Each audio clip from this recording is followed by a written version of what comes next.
A marriage that doesn't have fights is not a happy marriage. It's a dishonest marriage. Happy marriages do have fights. In fact, I think a marriage that doesn't have fights is not a happy marriage.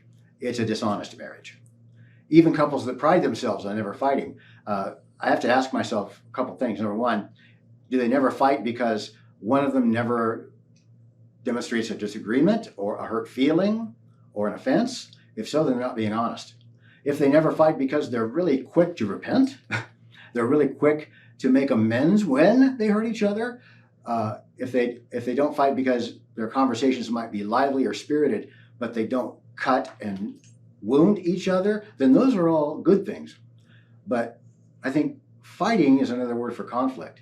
We can't live the Christian life without conflict. If there's no conflict in our Christian life, then we're backslidden. We just don't know it.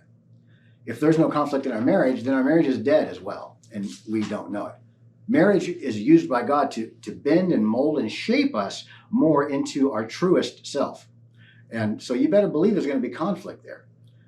In Proverbs it says, as iron sharpens iron, so one man sharpens another. Well, if that's the effect that two men can have on each other in a friendship, imagine a man and a woman and how they might sharpen each other. And that means there are going to be sparks that fly.